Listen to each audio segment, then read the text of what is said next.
Yadama say, Yadamuna say, and ne Yatrase on the Gumbe show. And then your baby didn't come out your bed one more Ghana a tumpong. In fact, a young man who dream a kakra say a mre yumi will be padas and be to me case or Kosala ya kotoa badi ya mabaumia. Na eneba mabano me won semi sabe me ensa because eneba ye very hot. Masame dikan ye me bisana se. IGP Dampare, you know, about to a year between a prosiphobia shall see a di jumebi. No mean I say order from above, especially Kaswa. But me a quality resource, no. You see, a Franco school bimu, and Kaswa be a new office of Prosia, yes, any other areas. Now the year be some say, wouldn't who be an unpody sense me be south, so wouldn't who be because. Say Ghana ha share press for you di for wo na wudi kan we dan pare film there is no one else when I to hwe ni panim emi e boni per 15 trillion within a minute wa bra cotton cast yinko it wo dan pare no when you out of coverage I am telling you look election year I am still asking you a very simple question maybe I'll say the last time we decided, men should be decided, but you don't want sponsoring by Omia. That part maybe I'll say, what can we more sponsor by Omia? What can one? And you are then a Christian who director in charge of operations. Where you not to change upon election year, ebay security issues, a person from Musia, political parties, and central from Musia. Editor Samuel Omusia, the Amunu Omusia me be a Kosobiano. Money Christian Pepe Honu that when you know why? Number why? A dear now person will achieve.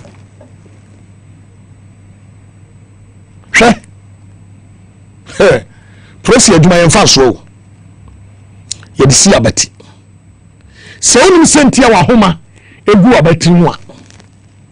A Jumani you see a betty. Yam fans what said the only aswano. Na sen wo mafuwa mo yam wo mo ne akwa na otonum no onam a no aka ne to atwem se kramanya. Ya pamo no.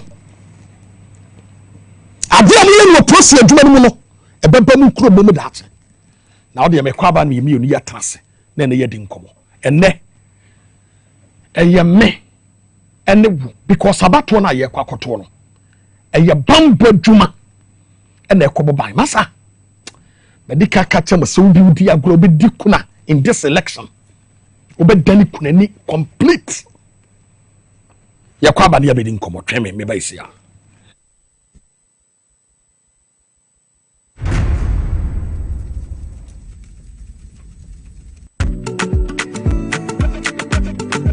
Say I can no don't you. I'm Mr. Debbie. I take a power, baby. I want to Mama ya nubi na ya moko mo. Ini e pe mema ko mo na abo. Na ye ye dey. I want fe. Aha. Mama. Losing the repeaters. Losing the repeaters. And mema sanono. Losing the repeaters wa ha. O ship my na ye no. Hey, losing the repeaters. Cheers to losing the repeaters. Spain. Why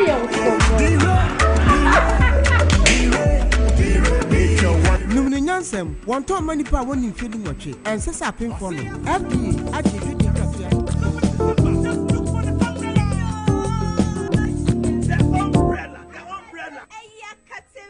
Bahama and the umbrella. 24-hour economy. Oh, yeah, baby, this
Spanish garlic mixture, and then the capsules are and I remember wow, why you nice and Spanish garlic mixture, and then the capsules, and you know why you come. A woman was your for Sunday morning for you. Now, a voice is a bro, I'm with you, hypertension, a tip for us, but you are tired to attend them. Gas, a macro, a mania room of which you come in. A watch, a walker, what you're a VM, after and Spanish jinko capsules. Spanish jinko, and no day in your nura, watch your free, jinko biloba, and soya oil, and my watch you must have. Martin says, anti-aging, and a good retentive memory. I told him, and check Herbal Center for and then the pharmacist can make Herbal shops, and run some of 0266 11 41 11. I pay for about more money for the quarter with the future and come. FD, actually, drinking country, actually.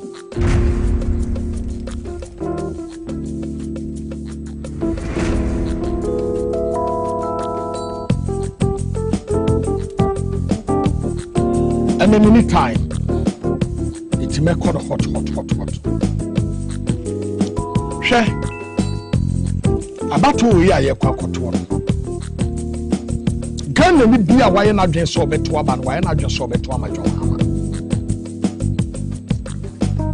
There are some places, yeah, it do so say a to a bar.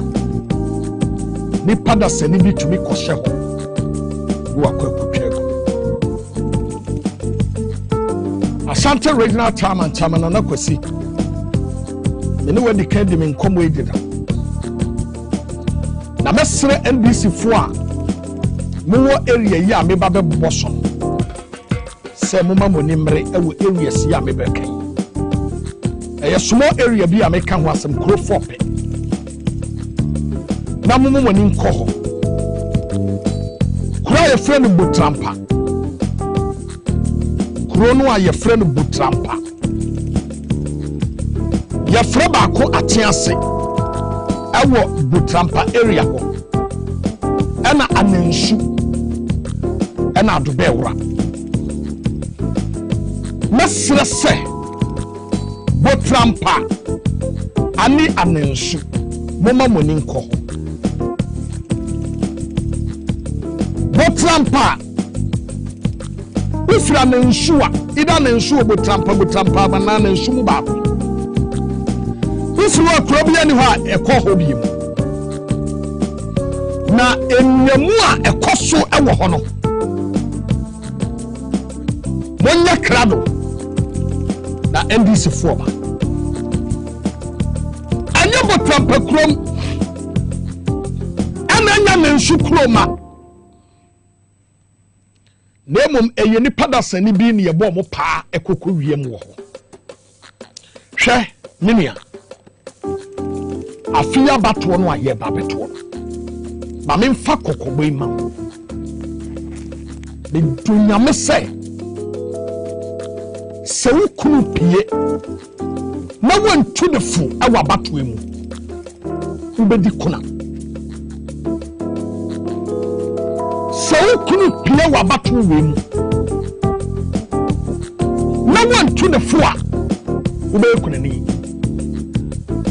because so kunu no wo pia no na waya na gensa ya bone pa na wo konwia bato ma ba no okwa awomma wo okwa awomma Kwame Minkah se meeting election na ekoso 2020 Mr. say dia watwe tuoku ni patre e wo 30 miles south e dia na do ye ma no wa ma na hwe bloku ni patre e wo 30 miles south no akufo ado wa ma na hwe abatwo na ye 2020 no bloke second war will be cool no akufo ado amfana nkosie baby yawo wamane bibi yawo wamane time akufo ado TV mu a wo dware no na yeni ne struggle yeni senipa ne struggle wo pem what can say MPP no be who abrantie police ni bi ya nyonge obi so wa yeni video na sa police ni no aba be did na tem no wadi na tema bi sana na John Mahama no wadi na ti no edie no wadi oba ye wo ye and am say a person in young guy eno a wo mo adwuma firi won sa ya sa person no eno wadi na ya sa akufo ado is going na lab dan ko akufo ado kasa pef enim pef say na wo mi abato wo wini hwe medical catcher was say uti asema Kennedy Japan kaya abato we ya yeto si ato the fentema ba o mienya 30% na enyame na wonu wa ya ball pa because when you a normal and beating tank it was who ya drama the drama wa ya ma wo no ye bon twi a enwura honem e ha ho ye be hunu didi ti amo no so wa ma didi ti edu me say abatuo no tie asema me kan tie ni ye wonu wa ya ba pasa kwana kowie mu no me say by the time a prince for better say obi akoto aba ne 5 ya teno na mo no mo nsa keka no on beba na kakoba na se wi me na me catch it's a promise Ghana fana bebia wodi ya somawa sawoko na yete miensa yete enan yete enum yete nsia adema o se ko fango mu a wa fra oyi wo fie se wa sase back a journey of no return okwana otumi ba fie dia ene ehunso akonu abadia oni amonche ebe kwa kwata bra oho ofe we a nice guy that the end wapeja so the year exercise enya hoden yo metu beto akode ma amani mra wadwemu da sawo honam no aba pepe sunti no baby jana ya hoden enya hoden ana so fake malam no ana konfo dada no otenchen no a waso ma ba asire ade ato sisinti no ye ye ohwe yenye yi no menia ye di didi ti be ti amo no a process for beba no wu dada we police ni abatu we police ni aya sono se ko hwa abatu no so hwe na bansi se wate o professional job bombrantie no aya bom pa mo aya se mo kwa mo koso mehem said ya beya matisi ya si process bi wate ase sai abatu no ubi wo ba ho na be ensem huna said you obesi abu no nam se o prio masa what's your new cream soldier for mo makontoko boni abri ya go there abatu we ya to no fentem medical catch am say en hyehyɛ pa wura John Dramani Mahama de agu akwema ye mo bi mehunu na e wabato e wom say abato no aye kɔ referee no a wo hwɛ abato no so we player e de ma opponent from Jemensa e de be see apia hene so obi na e players on bobo ni. The next one and say Yane one of the dangerous IGPs ever in the history of this nation. And Yane no echo this election. Now this election no anye kono. IGP no Yane ne kono. Waya patakua. Wadu dwanoma ebi dwano. And Yane ne kono. And this yaman you ku hu ne say dam paring any power yet trustworthy. I am telling you. Makasa semwe na mekane biam. Kwanya dam pare faso. Ekum nipa 15 wo botia no. Am yesa kotu funu ka ho enam suro no. Kwanya dam pare faso. Abo Adams bonapa. Amani ko recordo. Owa Christian tete honu. Every year the tape no come ba womya say your honu so wa NDC ni na wo ba oppressions will favor NDC ya enu team ya yi wo Christian tete honu afi ho ene wo ye IGP wo krata so wo deputy IGP wo krata so election ya yakoi meeting na hodo dan Paris starte and ranger commanders SCI one central force here one editors here and now one political parties here and no be any of flow Christian to you so wamra no matter movie. I am telling you say Dan Paris is up to something. Na me dia na sama me kai ba kope bana you can give directives but want to win yaman nkosi ase abatu we na yeto no abatu we nya yeto aya Ghana for sabre ye fa hu dia to so be mu eno no woni pa bien ya sase so woni pa nobody in Ghana and abatu me assess the sovereign will of the people. I swear God woni pa back try say afia abatu we and this ni kunim na wo ba be sesa no ukretio me say etio no 200 bullets kroa nipa 100 will sacrifice their life for it. Now 200 live here.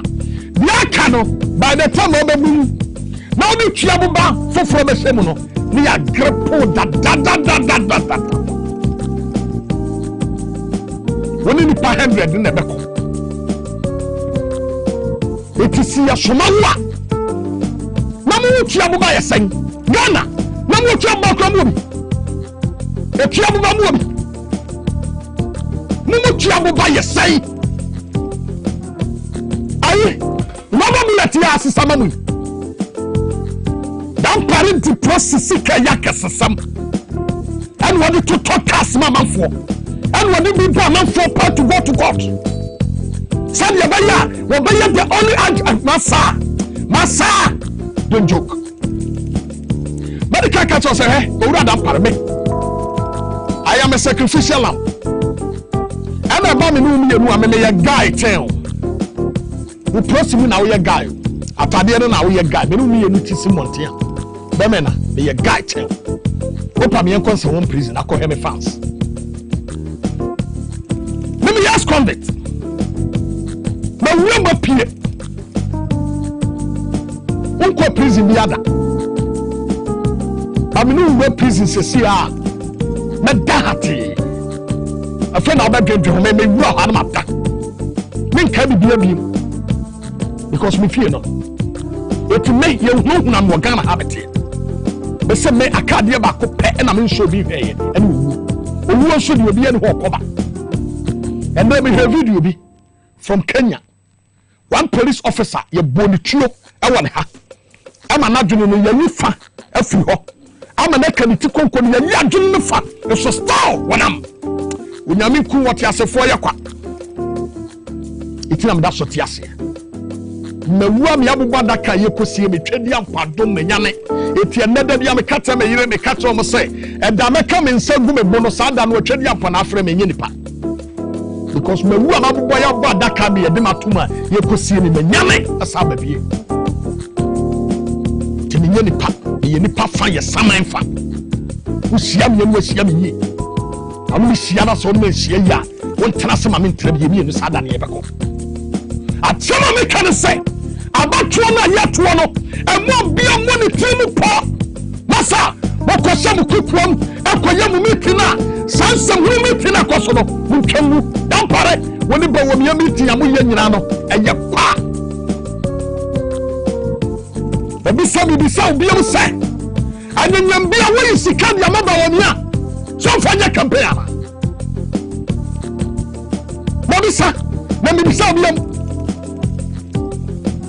wani akwa no ne to atia no a wo presi adwuma mu a wo so anyi ntumi no mese mumra be so start no a eno ana mo de to monta de yere be kapio ka momodi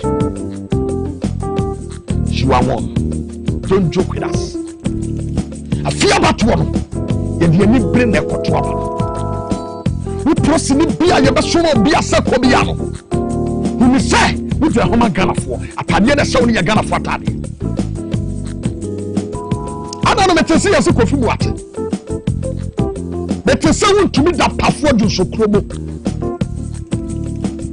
metese wontumi asabe na dwene adwuma bodam ni bisa watra santimemu efisi sala aba santimemu asa santi asase ama na wanya kukuduo otu gold to be the press TV shop and you go to casa yes we want to for free was solid money me na kura me ono akase owura ai prosini pani kura friends e kofu buate obetia ne kafia wa Santa region ani no we akojobo so betra na konya na siwei ani we akojobo so say yes we are training people so what miss what you have so much no but owura kwajobo su kan ye no na I thought to say what confirm one ma won there na nka mo beko look Asante region mabulu nani abre mudi agura they will never spare you ofa adum wura mu pampa so be fa ke ho ofa ba bia despite abrosane wono ofa now baby dura we don't say during that moment no them ranting na you busy at this out hour fa ho na ko he your ton trouser your tonica your ton phone your ton diane eno na sefo after hello FM na me yedo etimno bia meka ena fa ho na ko he ka ko speed wo ho ete highway aseni pakura ni kuro eti abrantia no ko kwa so ko fo mobile phone na adwuma guo no etu so woni nyansa mo na mo ba be president amaya mo na mo be president amaya mo yakufu ado ma ye hebra yebre mo yakufu ado de ma ye hebra yebre mo ko yakufu ado de bre ye no hebra yebre okuma she wo hawni amania no dadwene ene koda na mo de yewuro ani braba boys and girls say we come and break. They are calling for change. About one of the other kwakoto. Openi return japa ewa. Asante region security no mka. Ye ne baby din komo. E dey afa bambo e bekoso. Me say afia bato na kwakoto ko. Na ye nya kukuduro ma me die mensa bambo nten. Aba be kasa bato na ye to ye no. MPP for the ebro so be 300,000 na what ye free so hey afia bato na ye beto no ma me je mensa wonim calculation asase o wo calculation ya asase calculate so calculation anya asase na calculate na afia bato na ye ba beto na nya grobi ne ye ba bedie basa ye ni bria breno ani ye ni sha soja no Would you mean to Yabani? There will be so obsessed the sovereign will of the people. I swear God. 10 down will kill you. You near papa near. You near break and your name will be a Ghana Hadium. Your 2 Abel and the Clover John Dramani Mahama as the winner. And I'm a 10 Komobi. Now you am a day. Anytime I ever 2 Babiano, your 2 Baby we are DBC. Your 2 Baby we are. I didn't see any capable parliamentary. No, you are not for any general more terreno. Over 20, we were telling Bano near Chavez and your holy. A few way, you better can't presidential every year. And Sunny we are parliamentary. Where did you book assembly and you money? I'm a day. Massa. I feel about one year, Babaton. You are pink seat, no. One so presiding members, a presiding elder. So when the EC official with the honor. One so no. No one for pink seat in the back. And Fantari Daniel. Now you'll be a yano. Yatron was. Will be antro. No be on for phone. In trying to correct. I feel the after seeing the NDC pink seat amano, near the NPP pink seat amano, near the political party be a pink seat diamano. Yeah, we are including independent candidates. No, yeah, do be a pink seat. And the man will you know. Yeah, we are one for back when Tari dine hop. When you start here, the man start. More come keep them cool. One can start in Fanko. But tomorrow, Munchimusia and Capioca. Don't find Chentaro. We make sure that natural was to be correct. Now, one fan Taro will be a fan film Kelly. That pink seat in Kobia Force. Some of you are not so cast one ya. My shadow man in your ha. I am not a woman, so yes, I know. Now, so Casa one ya. What the cop? No Casa one yet. One fan Taro. What the Casa one fan Taro? One when you're before the bano, we feel for sure when you play you who better what you mean. What the Wuka? Nasa was up in seat, no, yet, not for Taro, be a Tuabano, no will be a hobby. Casa one fan Taro. Say what Japadia. Taxpayers' money in the year, yes, a fat Taro will be a machine. Don't joke with us. I feel about what I'm saying. Sir, what you cook for violence? Ubenyo, Intersukoko will be an negative. A man in your say, you be no crying. Don't to make no crying. And I may ura Richard Gama. Asia. If it didn't come on. Now, was here. Yeah, no smell. Yura. Yamwajumwa kwaba na mokodi ye the trade up nyame ase NDC plot to use Vigilante group on election day exposed. Nanabi na akasai Nanabi NDC am planning to use Vigilante groups. But NDC are planning say you be use Kuromano. Maybe a better room of one in the beach. I never go. I was out Jim who say Safia Batona country and Ubian who use Vigilante groups. But the process for we have Vigilante boys and we have Vigilante crew.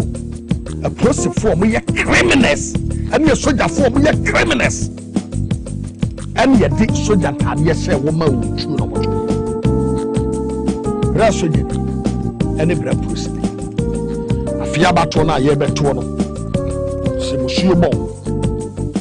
Na ofiefu piepia. Na utie command bia na dwene nya adwuma. Na wo fire etuo gudum. Na ye fa wati dituo ne firi wonsam a. Obetekwe. You ray more quabbing. Major so. You're the Chidi and Passing. Ah, who's your Santa reading by anyone? Oh, me buy and right. Oh, okay. Okay. Asante region to say. Oh, Asante region. So far, things are taking shape in terms of your preparation towards the election. Wow. Your plans are you putting in place, the security arrangements, the checks and balances for election. Okay. Yes, yes, obi kwa kwa wodi ye sojani na emu no obi kwa wo na wodan wakonde adi atire nipa no a eno so ka part of the war esa se me kai say America for your margin so mo Saddam Hussein na kwako esa so mo so ye to paye ena North Korea Kim Jong Un se wan o ka to mo say ema omo nkoho no mo mra no the nuoma no mko hwe no Saddam Hussein wo owo bi e na gu ho bebre no e no saase se wo lanti momu be si na American koye ame no mu peace talk enti Asante region yenim se yeto aba bambom nsem eye serious point course free no aba da bia no omo ta aka se oheneba moto aba na ma ya yeto mamu enso yeto wia eye to protect it one na baba ye bibia ho because omo ma example bi say o se kuro ba ko ye friend Butrampa ye friend kuro ba ko atiase anensu ena adobewra ga ne si wogina ho yetumi tiba beten e de many paba ko wodi ko because NDC agent o ho no kra ye MPP ene ya mama na konya afia bato na ye kwakoto na something region sai ana wobi owo ho ne wobi owo ha ne wobi a wo hwe wo so in terms of security and everything. Okay, when you have been away, na amesha sia MBA. In terms of security, this time election you have your Ashanti regional Sonko. And yet it's election as usual. NDC taking it serious, but yeah, cough. And security, you know, at polling station level. And yeah, say the security, what only constituency level. You cut down to polling station. Okay. So you go on agronomy. And I want to say Ashanti region, mostly no, in the outskirts, the rural areas. I want to say agronomy. Because most often you have two of your polling agents there. They are the only two people there. So they are more intimidate your one. No matter what. Now my company. If you saw her, your money is cast at Jenna call baby na any baby. And as I would just sign a pink sheet in Nako. And we are no more to figure short mama and this job open. There are courses over the previous elections. But this time around, yeah, see all those people. Even some of our polling agents were not well educated. But this time around, take you through the process. Ashanti region. They take you through the process. It's like the whole country. Okay. Not only in Ashanti region. Okay. The whole country. Oma go through the pink sheet, how to fill it, what to look for. Exams. They are separating punching in line. Okay. And Tiana, on wait to moon pink sheet to me, almost that shop. And to ultimate data. So I'll send you somebody public agents. And apart from that, my Ashanti region, men and gentlemen and ladies on substance and the call. Okay. And Crofwa, Omajumato. More interest in NDC people, more stakeholders. Wow. In the Ashanti region, by a man. Wow. Because we want to make sure, say, every polling station be a walk, every corner be in the rural areas now. You presence should be felt. Wow. So that you enjoy only the 2 pooling agents in Kwame Minkah or maybe intimidate you and someone discover that down. You better patrol all those areas. And I say yes, sir, because Ombe transporting already printed ballot boxes, ballot papers to the area. So they say making sure that all the route at Elko polling station, local guys, local NDC security guys, some taking charge of the route to the polling stations. Wow. So that the cars nearby, so more transport to motorbike, or they know them already. They know the people. So more is local knowledge. On interception. Because you press a ballot from printer one every drew police station. You press a drew. And as I ultimately drew also, you check polling agents in there some more here, no more exposing, no more to get it out of the box during the counting. Into your plans in the enemy and you trouble. So you may be the person will be able. So that Ghanaians will have the confidence that this time round, Omo kono ko vote ma NDC. That ballot no mo be protected. Be protected. Sa Ashanti regional team bia omo de 10 results no. This time round NC. Ye ko checkmate omo. Ye making sure say all the local guys omo police station omo omo to abano omo take security into their own hands. Match your more, and you be called a more confidence. No more we say your grounds. Yentina crack, yen can't trouble say, or the munch or Namon Kuntokan over my Davy, ye a cough from home. Security. Obianem say, ye to a security, sir, Omono taking charge to say police for fire, immigration. Custom, all these ones, and you say a soldier force or air backup. Now, you witness few elections kakra under this government. Bakoye Ayawaso West to come. Yet to abano, you who say a process for Ankasa, as a process atade. And you who say encrophobia so the kibi, any entadia be to take bimu abaho. You are also say omo process for process ni as good and ana utwe omo. And me one side. Number 2. We are course what 30 miles out. You would you see election day no a process for ni soldier for no makabo. And I know mu kuretua omo e fire. Afia batwe. Me a make kwa koto na matoa wie na mpese me hwebi no. Asembe na wose me di yankwan hye say. Me who person wo ha e wo se me gini die say enye 30 myself person bi ni e na enye Ayawaso West wo gon person bi ni and I say you was special uniform bia won be say be me ye who say we no protecting abatwi for afi ana bibi foforo yeah person me can talk here say this year election police security need ya over deploying our police station. Yeah. You want the you want the service number. You want the personal phone number. And to polling station across the country. Your police need your multiplying immigration prisons. Or multiply your specific personal WhatsApp police station. Let's take it as we say. Wahine babuama.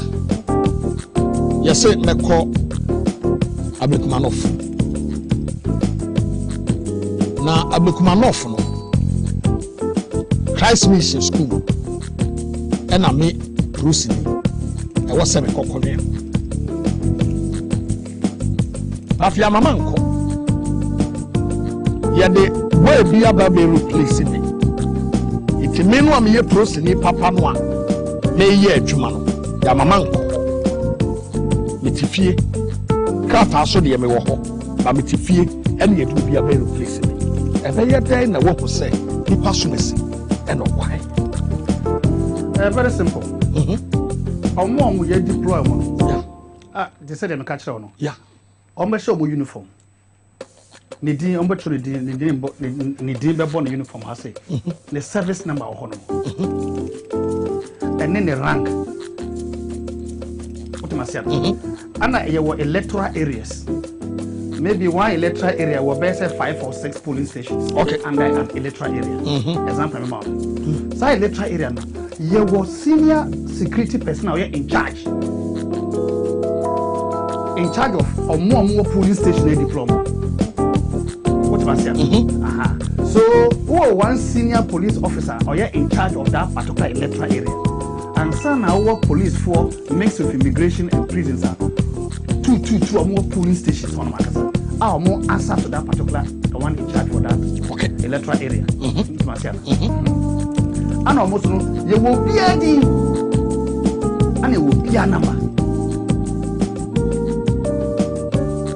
So the BC polling station you name police need potty. What's that particular police station? You know, and you knew electoral area they are more in charge. Okay. So chain of command, no, you name up to the regional commander. Okay. In fact, I'm more number for reinforcement in a name and number and everything. Oh, okay. What am I saying? No mobile reinforcement. Omo number no mudi no mo service rank bibia.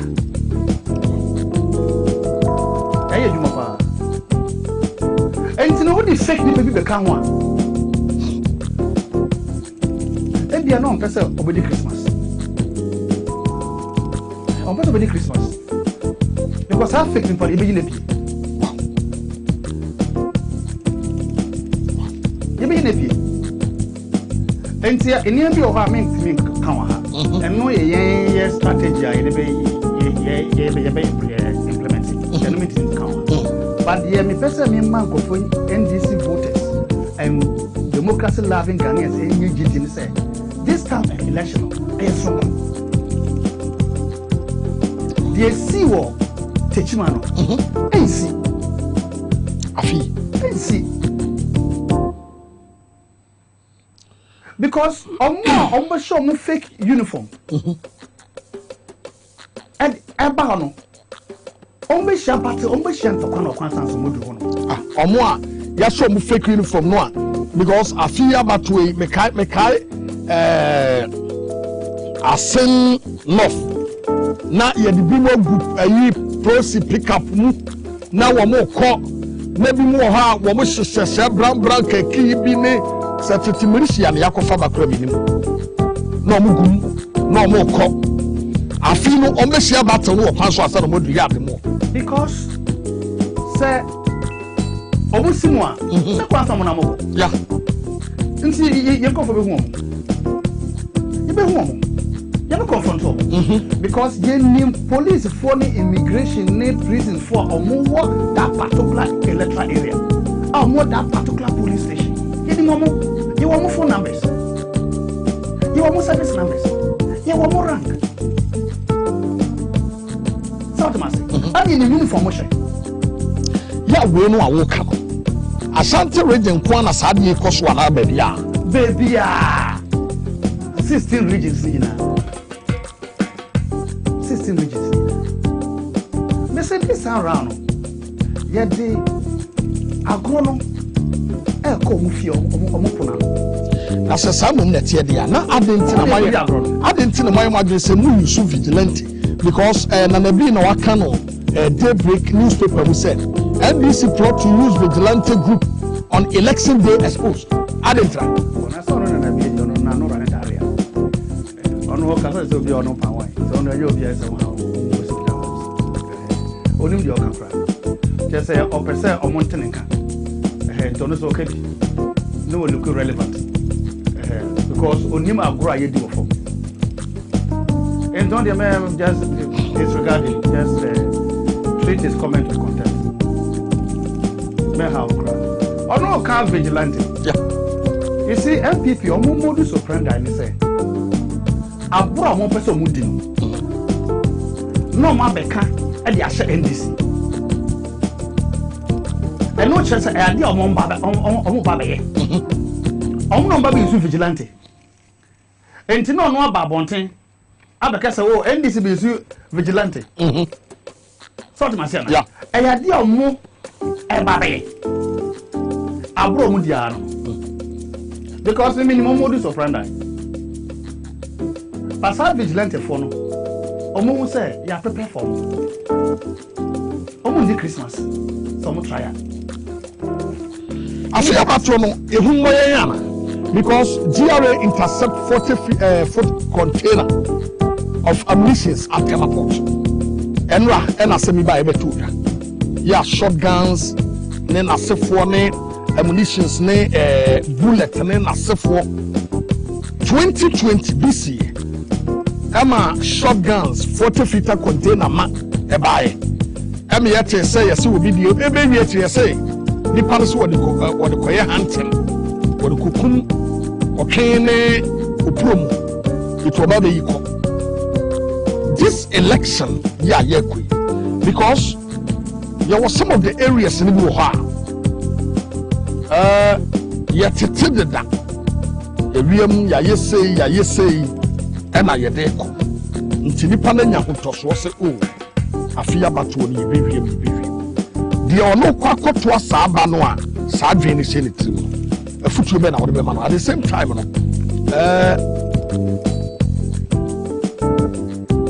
I don't know if maybe so later maybe so maybe so. Okay. If you share sadi. You see Emma voters no ombo. Because me matna show say NDC is Essence John Dramani man. Yeah. You be renew election in all the security institutions. Bakumponka. All the barracks. You be renew na. Jail. I can assure you. And you know, MPP for no abem na mo feel say omo penyin for na omo head security institution. Yeah. Omo dada omo say dia omo control over the security institution. Sure. They are dreaming. There's a disconnect between omo and men on war grounds. Because security institutions, police, military, fire service, prison, customs, omo nano, they go to the same market. They buy the same fuel. They buy the same car spare parts for their cars. They are not treated any special from the ordinary Ghanaian. The same kenke size and they are the same price. What must I say?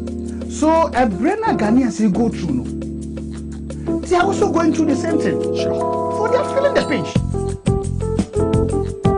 So what to so na munyamo allowances. Mutu ko munyamo per diem. Mu unaccountable interest. Mu ye dem pay bia no. It's not the same for omo work from no omo ye adwuma na kasa no.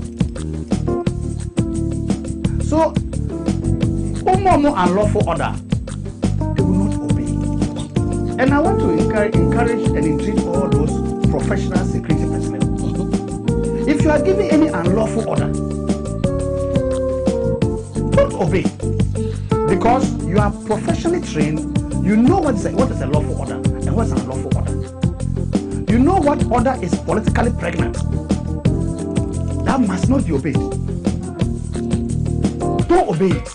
Because just protect the constitution, protect the sanctity of the election. And whoever wins should be declared. Mike Bisa was send you a form. I can hear a question. And only can unlawful order because we say I don't hear you a different soldier. And I'll say, yeah, my unlawful order will be. Unlawful order, the beginning. Oh, you see, in the security institution, for example, election, we know the lead security institution is police. Sure. Okay. And yet the military. Now, before the military can come in, you will proceed the IS or MUFA. You're planning internal security operations. And then the military will fall under to come in when. The DC na police for no to handle. Now, a bro no mo here heavier bigger force to restore law and order. They have to go through a process. IGP no by informing CDS making a formal request, and a formal request no or your formal request to a specific area problem no. Any baby.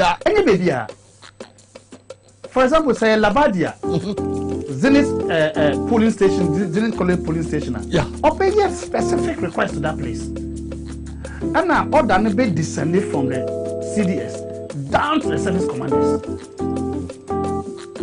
down to the various commands. A descended sir, now mama operational orders. And then so about rules of engagement. Yes, someone call you. So what must you? So and you say almost sorry, Anna. Politician be if they say or lose my creative problem. Now, one friend from military command they be an adamfo. No, I thought military for no be do one more. Yeah, they have to go through a process. Now, what more yellow side? Yeah, because what happens here in 2020? Because what? Yeah, no kubuka olusu ye. Yeah, tell you say soldier saba. I mun kan biam ni akan na so tete be wiete e declare winner sesia e de na omo gina ho no monye and I'm catch you say as at now you need reinforcement teams now for all the regions. Good. From the regional police commands for all the regions. You need momudi you need more commanders are more standby to reinforce police for more police station one, immigration fire service more. We have more reinforcement. And the problem back our police station, particular police station. Necessary police form no more. Omuntimi handle electoral area, the one in charge. Sure. Obe relay promotional request for reinforcement. Region best and reinforcement. And minimum. So this time round, baby doesn't fall within that deployment. It will be very, very, very difficult for that person to. But you share from this angle, say, you were some of ministers, Libya, or your MPs, they are contesting. Well, a minister into a question just did that. If you are baby, you know, baby and you are guiding. So I'm not in Kuala yes, and the reason why maybe say no, and say, every I walk on the boys.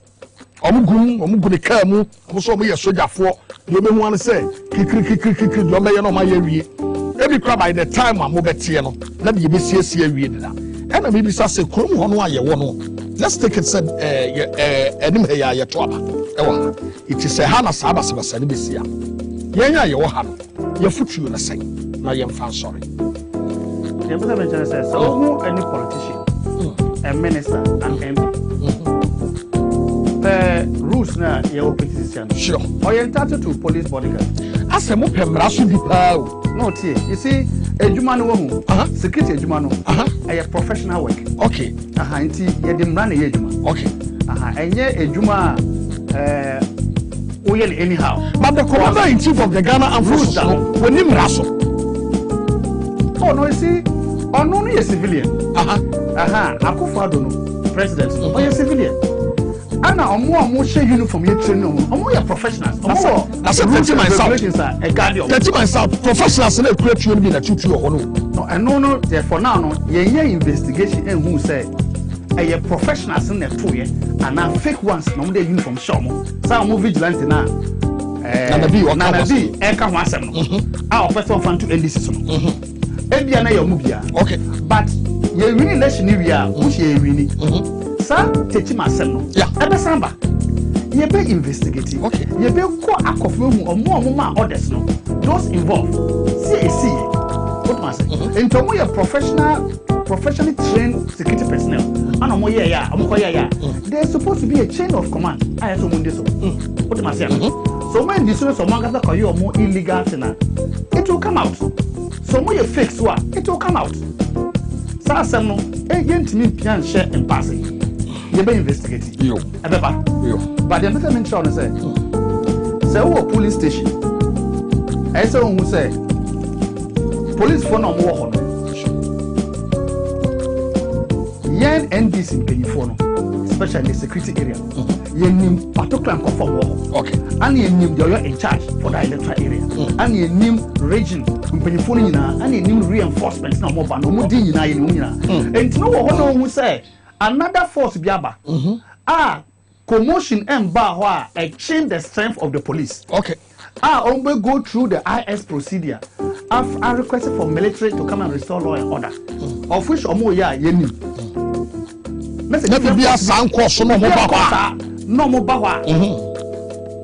have to let us know. But if you can be from the shall say few points of mobile, near Intel are picking. Okay. Near picking because because you see, Uja all the polling areas, route into the polling areas have it in comfort and monitor movement of traffic. Almost the onboard transport almost on printed ballot at the above. Fana Tam no so person more execute among conference mark of Gomo. Yeah. So you have to monitor all those routes and police stations on you. A special Ashanti region. You have monitor. You put myself. You. So almost no more bar, any more. By the summer, someone says, a true woman, and your monk on a motor. The end and your back of force in him, and your monk on a motor. Put myself. In Kofosu to oh, yes. You are crazy civilian crying to that. And your monk on masters of weapons. And I know monk wants someone to 2 years. And Timamusro, this time around, election, Omo yet day. Omo Lucifer Bakra. Nene demons the can cry election. Ombelusu. Thank you very much. Also, we chat to an FA, me call him Asona, member ACP. Master me chat to say, Obia Kotonaba. Omo Muji John Mamedi, NDC. Omo Pesa Omo Rescue and Ghana. Omo Control Maba say NDC this time. You better protect Omo ballot. Omonto and Obi Aji Omo victory. NDC will protect it. Young court. By within 24 hours after the polls, NDC be smoothness level. Obi Abehu is smoothness level. What Masiana? Within 24 hours, you be your position and you be declare your results. Okay. You may declare results. Now easy, Umbra rectify no officially. Okay. By end year, you be near year, Ghanaians be okay. Near declare results. Someone says you declare. Sa court, court. They can go. Court. By end year, you may declare your provisional results. Say provisional. Yeah. You got the idea. You declare. You won't say you win election. Easy to come and do the ratification of our declaration. That's it. Asan. That's it. Okay, and now opening your friend Richard Japa, and I have to in Canada. We know the Abemwa kind of your time one. Urakasiala to force and not some no. Opening IGP. What record do me and fear IGP? What you IGP? I quite Senya. Oh, go for your brother me. Oh, no. Miamia and Fima, dear, and one way and Hoshi and Ye. It's opening and then Mohuno, Mohuno, and Yakono. Me first name would do from Aya and Penny for my so much medie. Yade as some more. Now, Mekai was say Spanish garlic mixture and then the capsules. Aya Edupa Ulumbia Ebuao. It's a prebinon na M1 Pediano. Would you so be brea when your Spanish garlic mixture and the capsules are Ebuapa? When I see a tatai, Ojo so be brave. Calcium hypertension, how bad cholesterol, obesity, and when I see a tatai, in the 7 previous halitosis, 7 camu and gastric ulcer and menstrual disorders. No, in your Spanish garlic mixture and the capsules. Your Spanish ginkgo capsules. Yes, strategy free ginkgo below bani soya oil, dear, do it come. One ma a book actually any a commano, a buy. Anti-aging, I want to know that they are only very young. Maybe I told you, I don't know how to be friend. 0266 1141 11 0266 1141 One friend now doctor to me and father room adias non-clone aboy. To make me a voice message now they are sending. Now what change na the kodie na how no. Now what change what no consumer to so ade etia. And I say be ahoma te kra no. E bi abesoro be say reply with dada. E wo so no so change come on. E wo kasa what ya see no. Na wo wedding ko say dey be ya wedding atrakoso. E no my comment oni ni sawo. Ohima nso atrase. Oni ya babedi nkomo de afa Spanish nupa. Odi abedwem no. Na koso na tie bi na hwe bi. Na entumi mo ohima akwaba. Ohima Yamu Roman Yamonko. Meda Semi-Free Anti-Keva Center. Yenra ye Spanish, SPARNIS. Your Spanish garlic capsule, Spanish garlic mixture, and Spanish ginkgo capsules. Yenro yina Food and Drugs Authority adjust muse eye. Ye kasa edweni yen eye ne sa pepe ekrodofoi. Sewa bronya nebe. Ama for refi omo. Akakuma bi na ye bronya nimu. Afene kwa wie ye na afisian from mane basa. Wan hwa na dia kwose beifo. Eyo bra wa bread de wudidi ye no. Na feda no ho di sayare. Enti hyase na ye owo do se de be ya. Afene be hia nyina di ahome no. Na so wa ahode. Minuanu mo mai pese yi awu mu. Obi so siklize. Esrewa akoto Spanish ginkgo capsules edonu bi no. Ebeboa yenro eyema emayema emema. One year entimi no ye do bi eye 1 year wo. Ye afada we 12 years and your mama from obi a waka wasati so bi ehia ye ndu we di pekem and say Spanish garlic mixture no eboa se be ya toxins and area ano bro bi e wo ni pedwem na be hohoro ni nyina ye pie sade boni e sisi ntini kwan ma moja ntimi ye frisani ye sade boni e ma omu ye du na afi akoma no tu moja na entimi nkonti no na e ma akoma ne bre na de how e bre wakoma sade boni a edoso omu ni pedwem a etimi kwan ema baby a moja kwana wo se hono mutimi sori ye adwuma no entimi nkoye adwuma saa no odo for me sewa ye wadu a enyi nyina so we friend Spanish garlic mixture wo ye duro ya ye de atwa me ho hye ya bo se eno no ye duro to atenten a ye de ankatwade ene garlic aso so ko dwa so na wo pa hwani ye no bi afa shogwa na no wa chenchena menya kani ye mu a fa phone ne twa aduro na eda wo screen no so no na enwo ho enya dance ma said the bay a ukwana kwa kotodo bia na do say we bi na pe na ye yima wa na dia so say o de koye no enu abi na dia ma wa na so won saka ye dura e just Spanish garlic mixture so we tie mi sesi a na utna cheche kakra na na say ai atatai ana so na say ye dura e bejai we tie mi sesi a na wakoma bo kim mutukra wo so obi ben wo so bi say wakoma na e bosa no wa kasa so wote ebejai so wutie me na doctor catch so moja ni mo yedu nti se je so ma wedu e blatina ai no beda so a won kwan na kakra aka nyina odofo ye wedu e beboa na regulate bibia se de be ya o moja ni be ya na nya du a obeno maka so de bia obeno nya ayarefa your friend is Spanish garlic mixture odofo so wutie me na uyo bema akane na nka wudeji na so na nse kwa kata so a wuntimi nei na nse ho aso ho na mu ye huyei na nse ho aso na se achacha ya masa de na nka wo paso kura na so ti chebrem kama no emu ogugu otadro no your friend is Spanish garlic mixture fe obema ogaga ni nyina ye ntini na so wate nka beba e wo sa aimoja e wo ni pedwemu no edi afu sanne mo ho bebre e chen se de normally obema no moja etie na se emoja ni ntimi ni afu sanne na se ntimi mi wasia afei fe hu oba no nya kakerekere to medi oba chia chia ye bibia ba chale e na fi ama so wo bo ade ni ntimi so because ade moja na wo se di afu sanne fa do ben mu no moja ni ntimi nko emoji uti me na so what's that problem we are make us for pizza and she ya na pipe to dry for the Spanish garlic mixture e ben na me fa de bone no ama ntimi ni wanta ho ama moja na timi di afu sanne ama wo timi di aye de pesa wo ye na jo point we oba na wutie ni hu won sai ntimi mai ebra ba ameto wa wudie ni no kata no onyankopon se e wa wudie ni boso bia no eno wo ho enti e wo se ni nyina na ne e sen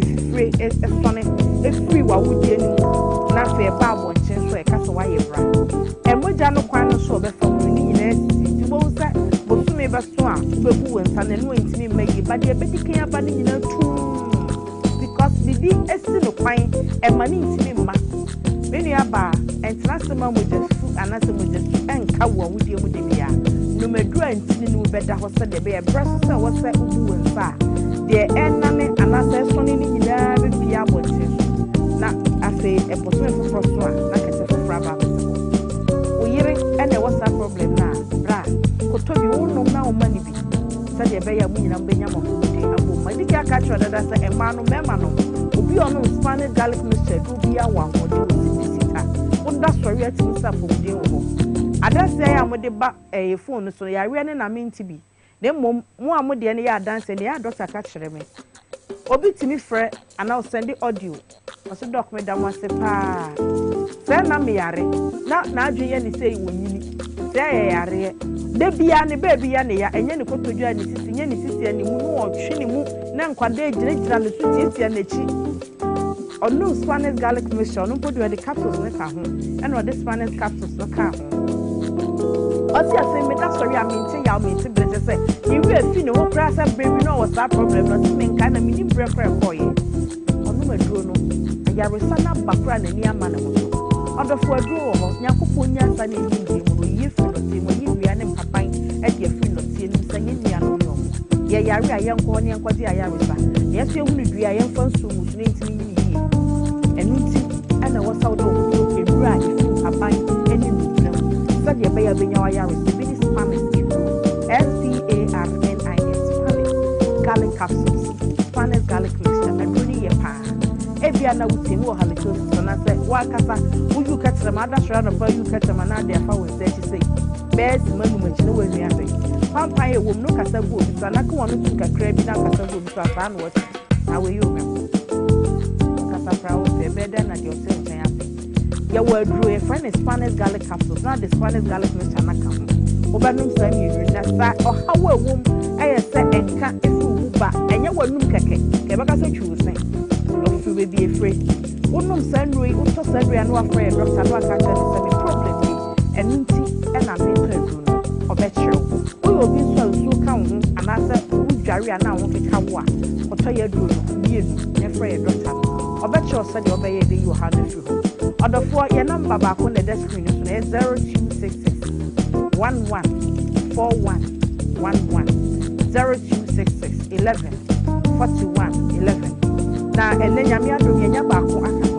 so de biase nyina frɛ doctor send message to the bisi a wunya ene obetimi afrɛ we aka 0534 653 668 0534 653 668 ene ye yanka se number ene so betimi de message afa ana so betimi afrɛ na ne doctor edi ko mi si studio 0534 653 668 0534 653 668 your number betimi ne edi nkomo ye antakeba center yes Spanish ebro yes Spanish jinko capsule se ma o skin ye fresh from my brain na se de ye nyini ko adwendwen yare tichu e ma no wo banyi medu be bia na ahwena be yize no wano ayi se na ebe twetwe ne he na ebe ko wan we ye na wanya ade ebe ma o skin na fema na fe be sage na ye mre do so wo banyem ne so be wo akada ne betse ne ho a o so na dem no na ho na na start a e twetwe se ho expande e na akofom enti e basa na wanya ade ebe ma o skin na ye fema na fe do ha wo ba what akada ne no fo kwa start no Spanish jinko capsule tikita ko di nura ebe bo asere be a o skin ne be ye fem na bo asere be ya wo twen a wo kofom no na skin no so ejina no fo ye kwa your friend is Spanish jinko capsule one if you jinko global so person who do na ho den a for internet so never health benefits of jinko global and no me dey ya do ne dey so ya oil aka eti wo mu a eboa na wo be hunu so so for internet na dey be dey yi ama on say ita antioxidant a eboa wo cells a say konya abnormal growth na say ni anya fe ekodane a ebetima ya cancer so wonya cancer and na best ya cancer so obi wo cancer na so no Spanish jinko capsule ya ebe boa no say dey be ya cancer ni no em content pathotienie or say it slows down the cancer growth. It slows down cancer growth. Now, say, cells in your cancer, so yeah, a one whole by Pramanema. It will your body will be Maria. And the back catch yourself it's a property, sir, and also boa a dear woman, a manager, and who ya now crana man and you are doing prostrate home. For third grade, your friend is Spanish jinko capsules. Your cat was when your prostate enlargement, a better journal. And I said, open so bottom by. Now, cranny yama. Your friend is Spanish jingle capsules.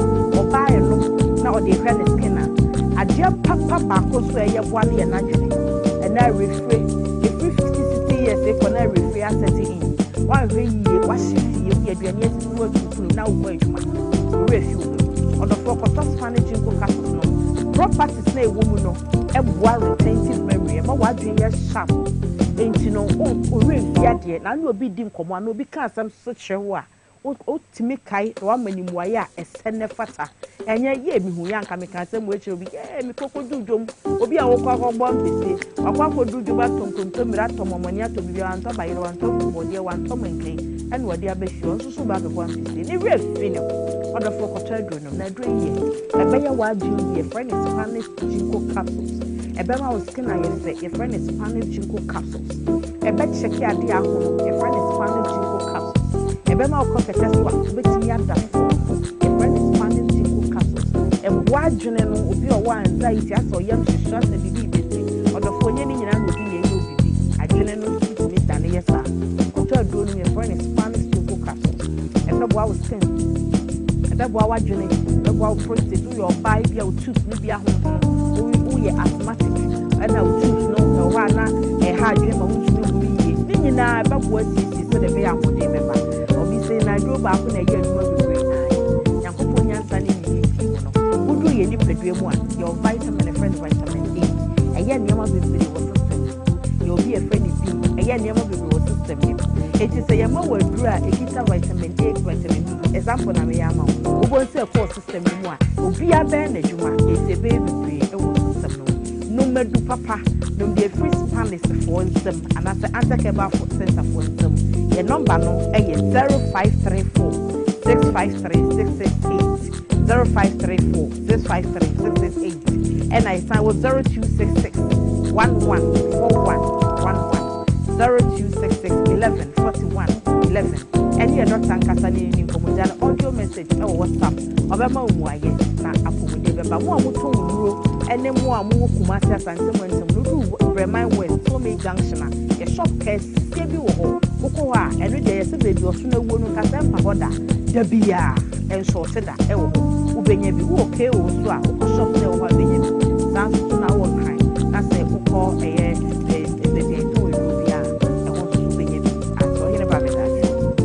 Papa, if you're one by your bar, your name, you're ACP. You're no better than you. You're basically.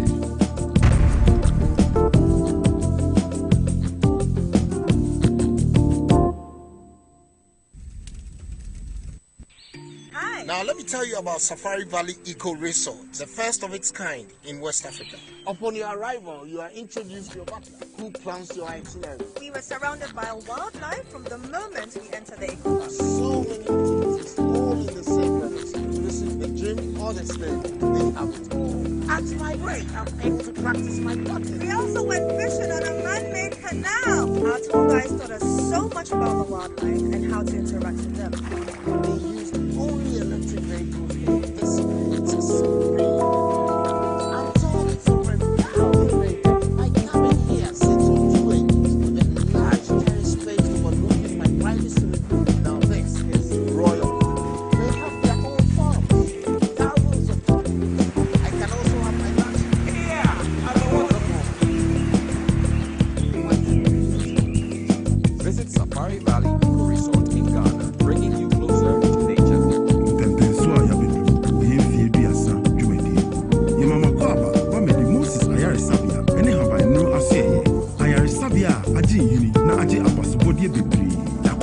Prostate mu yi oba ne barima wo mu nsensem empemu mrewye wo barima sori gina na atiada ene yare nketenkete a ehinta wo nipadua ye wo mfidi a eye nhwehwemu bi tse digital x-ray mammogram 4D ultrasound fluoroscopy machine ene nia ekeka ho ye wo biaye a ye bema wa haban mu ene fa ko a ye hwe esin mu yare ahuhu nyina ye de efie duasa wa yare hwe dwuma mu ye kai sedi ye hwe ye manfo wo do ne ahobrasie yen adokotafo nurse for ni yen adwuma yefo nyina ato aso wo ma ya hwehwa country yede mo se bebre Ghana samode mapomuden ahye yensa we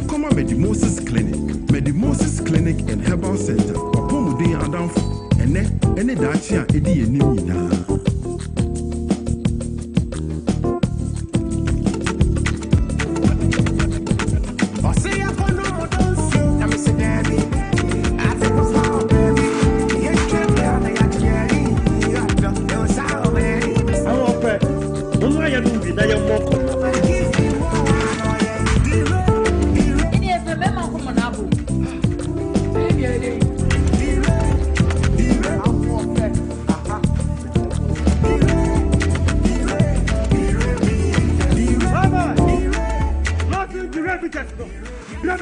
Lawson Dire Bitters.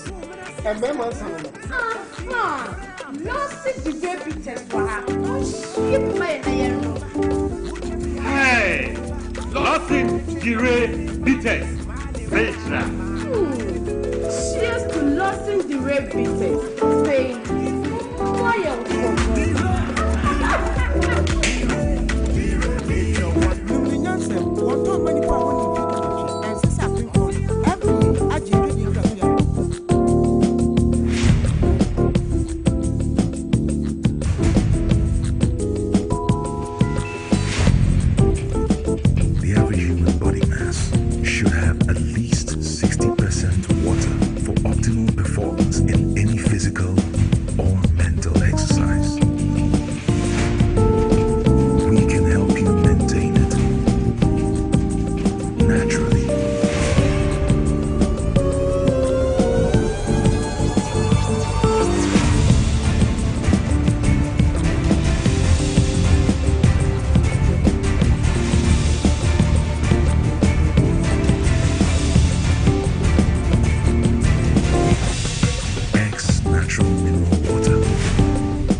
Purchase, call 0596-273-546 or 0596-273-547. This advert is FDA approved.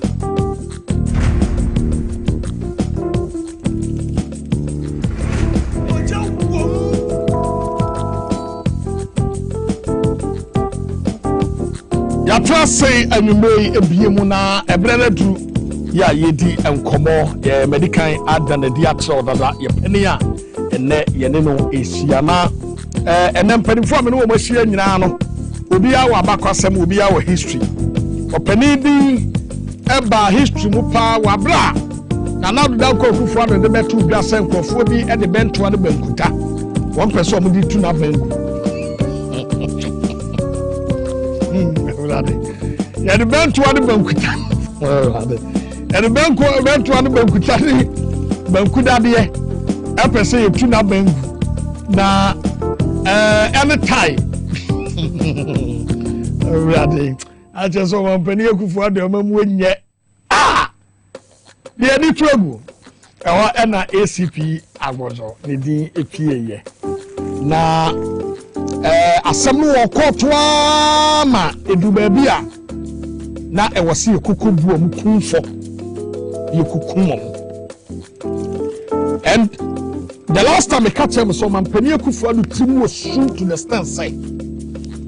So when you some kid to be found one, obey your kum.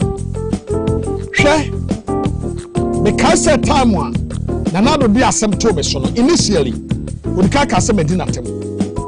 Every year to say atem the dear, and yasim dia. And I say publication before so back publication of false news. No, over them a call. Police headquarters ne ekwa ekodu ye no akufo de kokofa koku skirt audio bia na osei ye dudum radio stations wo Ghana ha nyina na ye nyeku ye ntu akufo ado abengo e no kofa sa tape no samana kai itimi be yeku atu abengo itie no no akobegina so abu amukunfo ene nyame di mi ho fofie ene mu ho se nyamia ene okofa publication of false news sama kase woni agent fo akwakusia abla na nyamia na openi so enya na de yesa no de twedi apon eda meme court no etombe bi na mo court ho a me lawyer edi masem ria no akom nso de yeso ena nyame adawro ma edidi mu ama na kwakudu ba bia ye koka asem no wie no na ne husen so nsafrobe wonya boni bia woni na wono ena ne ye ne na hia yera ye mo akwaba say we da so wo process adwuma no na wajai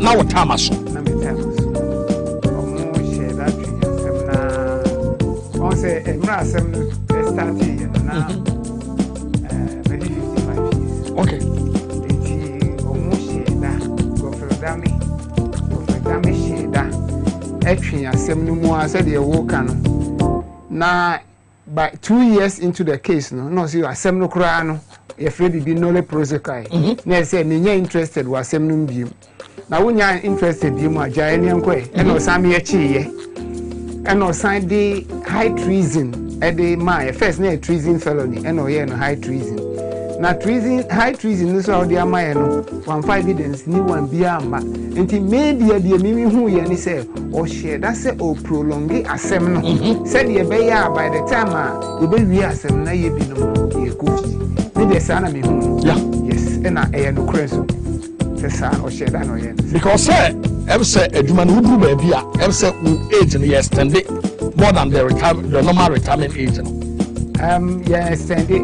Oh okay when you do retirement age obeti mama contract okay you bet my extension of service but now when they said you mo graduate obi bet ma omo ma me kra menje okay omo ma me kra menje because omo timu osu nti omo ma kra na say trap no mba be set ama nti na me ne da na say o de fa omo de fa sa no mo nyina mu no mo nyaye okay ye ti ase aye ho aye din aye timi betena station ha ye kasa na me ne da na say okay na ye din komo kakra dia fa you know so bamboo mu because election time any do no you know say aside bibia no ye wo the national security operatives you almost wo ya abato aye betu ye behu omo national security for one omaduma pan sen two the yehu national security and say obehu no na brantie bia kwa akotofo mpafo bia se na taso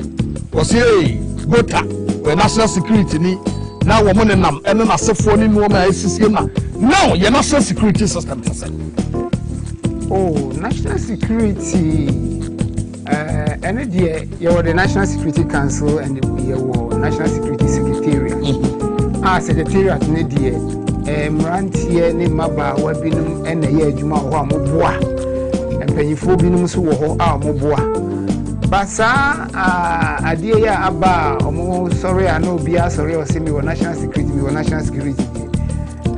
obi on national security pa osa na juma ye de I mean ye ka bibi wo emisia bibi many years o say a tiger does not proclaim its tigritude one a friend is saying jata na ma o say mi jata o jata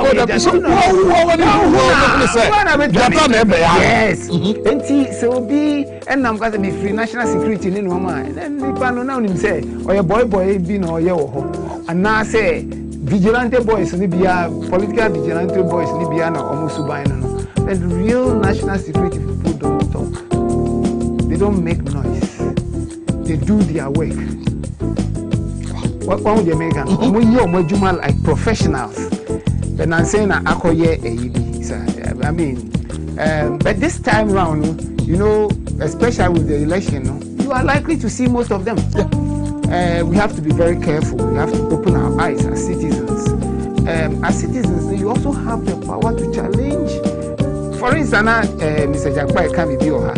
Me, so we see, or if you're national security, the ID card, you have to see it. Okay. You have to see it. So if the police need beche, now on share uniform. Now need more. Now on share uniform. Even on share uniform, ground wait to me the card at all. Okay. But say on share, so on share uniform now is CID near, and so then the card say, me free Osu police station here. Me a detective sergeant, so and so.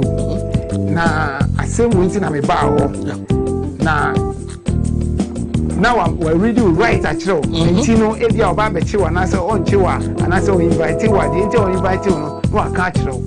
That's how we do it. That's how we do it. But you see, national security and Kasano, do they just go and make arrest? No, they don't just go and make arrest. If you have to really go and make arrest, for instance, me police muna, omo say omo chimino, say omo trouble by IGP. The IGP ne catch them say BNI 4%. So that we must pass through the procedure. Okay. See, the procedure must be followed. In the course of this election, we don't want to see say Obiako police station me national security. Nobody is sending you there.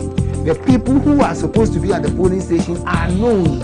Your presiding officer and his assistants and his workers and other things. Betty paper, ballot, police near obey Juma or so and it's up to the National Election Security Task Force for some may determine. Then we have the people who are supposed to. We have the inner perimeter. Ebinumbe Jinaho. I bet say aye Juma or outer perimeter or and the outer ones being so or obi betimako Jina far or no so nani or Jinaho the all those things are allowed. But national security, we don't think that this is the time for us to be doing that. Your main topic, National Election Security Task Force. You know, maybe a Kosoka cram, minimal access. I'm going to say, but for what I know, and say, you're IGP that paraded. And Mammy from Bugumu, Minim said, you deputy IGP in charge of operations. Yeah, about operations, they want to train in Noma or Nona. Now I was say we in charge, but a Jumaya Ecosu ne want to training in Ano. Men who da for the course when regional commanders SHI and when IGP regional commanders SHI, when central force SHI, when editors SHI, when political parties so SHI. But you be how afraid the deputy IGP and the trans. This National Election Security Task Force, yenye GDS could be woman. Based on the track record,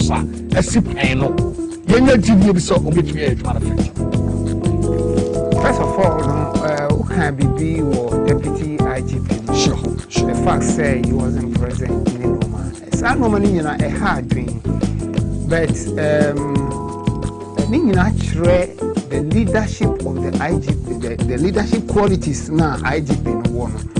I say the IGP was packaged for us by the media. Media is packaging my. Maybe you see himself or a member of GIG in whichever capacity he is a member of the GIG, whether as an ex-official member. So they package him for us. And the packaging, media for packaging no my who say angel be ba or by police they say heaven near. At the end of the day, after na mu smoothness level, mu nipa no subai pa. Munti minka, ebi nipa te say o de ebi oka, but ebi no say o mu hu di o mu nye kura. Because nipa mo de ne buy say o ma information po. O say o ne mo mpo nkasa. So now you are seeing the real person that you are talking about. Okay? National Election Security Task Force. Ansana yebe activated the National Election Security Task Force. Yeah. Former members constitute a friend planning committee, and that planning committee is headed by the Deputy Inspector General of Police. Oh yes, that is it. As my Minkah, Minkah Assembly control me my planning election 2016 election me any Mr. Yohonu and Mr. Kudalo and the planning here. And I'm also in the 2016 election thinking everything went well. Yes. Me candidate say I know mambo and during that time. Me can election once and one. Me come with a lot of experience behind me. I coordinated everything. And so I know what I'm talking about. The Inspector General, Deputy Inspector General of Police should be the chairman of the planning committee. But he's saying that and now your Deputy Inspector General of Police that's number one. It's boring. But you need more be bring another time. The second thing they say, Ansana election, the National Election Security Task Force for the omo plan and answer omo policy and answer omo blueprint. They said yeah, Dampare can say or a blueprint of about 5,400 pages or something. No, now we're consultation. Now we're meeting parties. Now we're meeting stakeholders. Blueprint and son or bekase me ne omo beshia. What are you going to tell them? DNT you know mushia first. You know mushia first because we take their concerns and then factor them into our blueprint or into our plans. What you say? It is just like any policy. Any policy you want to come out, we have to do consultation, you have to do stakeholder engagement and other things. Now, we don't blueprint. We have an about meeting parties. Not just said the old catch said, say na me person me yano, and to say na me babe catch them. No, that's not how we do it. You meet the stakeholders and all the parties and other things. They have concerns, and then at the end of the day, you factor their concerns into your blueprint. Enti na me tie ni say or no the ebinsi da the NC da the NC da ni say wo no why your blueprint without consultation, without engagement, and the ebinsi da. And it was wrong in the first place. Wow. Now, and now now we meet political parties. Why 15 days to election? After now we meet political. After now we meet political party. Share. You see, we have best standards. No maybe or say at least you don't jettison the entire procedure. Semi the meet you. Who now say who started election planning 2 years ago. Now 2 years ago I started. After now meeting parties no. 4 or 5 days ago now meeting CSOs. Yeah. And now meeting media. Me also started 2 years ago. 15 days, 17 days, 18 days. Now I said be 2 weeks near na 3 weeks you started me COP bright to draw. We say you started cancer same we say when is he meeting the parties? Yeah. After now near bro was starting meeting the parties. Ebia ono ni plan ni say we meet you 1 week to time and so and so. And I even now we need plan be so we meet you. So that is very worrying. Another worry because I'm reading to me yama. Enura and I said aben enura ehu video bi na say this time round instead of the regional PROs no yeah omo be ye adwuma with the regional police PROs no ne media no be ye adwuma no say or see PID for I don't like camera be so because here letter there omo dey abre and this is SYZ Broadcasting Limited. Was it police liaison officers to media houses? Was it reference to our meeting? I don't know because Uncle was it to Baha. Reference to our meeting head today on 20th November 2024. Kindly find below the names of the police officers assigned as liaison officers or liaisons between your media house and the Ghana Police Service and on security matters in connection with the upcoming 2024 general election. So D/CPL Gideon Apiakumi and the number sheha and MC Corporal Patrick Amano also Yoha. But we know every police intelligence department, National Police Headquarters, so PID. So now police intelligence department, they are undercover agents. They don't even have to be seen and exposed, okay? They do their things undercover. Ebani saying na omu and ebeye liaison officers for National Election Security Task Force. How did they become this? You see, last time be about a few weeks ago, I said Dampare turned the police service upside down. And he's intentionally doing this. How come that it is the PID, police intelligence, or Muamugata intelligence?